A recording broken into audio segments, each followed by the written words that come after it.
अस्सलाम वालेकुम दोस्तों, मेरा नाम शेख नूरुद्दीन।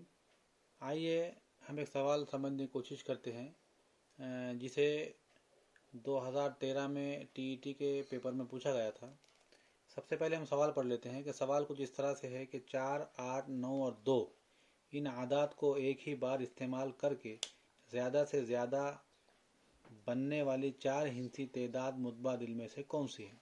दोस्तों, यहाँ पर अगर आप सवाल समझ सकते हैं तो यूँ है कि 4, 8, 9 और 2 इन आदात को एक ही बार इस्तेमाल करना है और इनसे बनने वाली ऐसी कितनी जो तो तादाद नंबरों की बनेगी।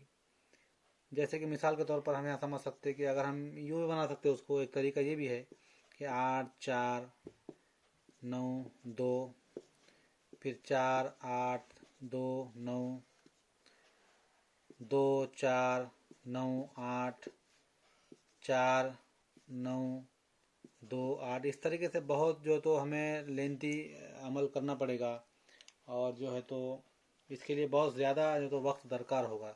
आइए हम यहाँ पर इसको एकदम आसानी के साथ समझने की कोशिश करते हैं और इसकी एक ट्रिक्स है जिसे एक दाब्ता इस्तेमाल करते हुए करना पड़ती है।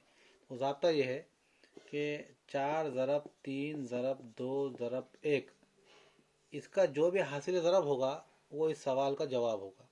मिसाल के तौर पर हमें जो तो यहाँ पर इसको हल करना है कि 4 तिया 12, 12 दूनी 24 और 24 का 24, यानी कि इसका जो हासिल ज़रब है इस ज़ाब्ते का, तो इसका हासिल ज़रब ही हमारा जो है तो यहाँ पर जवाब कहलाएगा।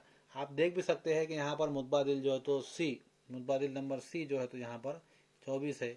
तो हमें जो है तो इस बात का पता चलता है कि इस सवाल का जवाब अगर हम इस ज़ाब्ते के हिसाब से करेंगे तो हमें जवाब जो है तो बहुत जल्दी हासिल होगा। इसके लिए जो है तो वक्त भी बहुत कम लगेगा। उम्मीद करता हूँ कि आपको ये सवाल और इसका जवाब, इसका हल पसंद आया होगा। अगर आपको वाकई इसको जो तो और आगे भी इस तरह के सवाल देखने हैं और समझना है तो इस चैनल को ज़रूर सब्सक्राइब कीजिए और शेयर कीजिए। शुक्रिया, जज़ाकल्लाह।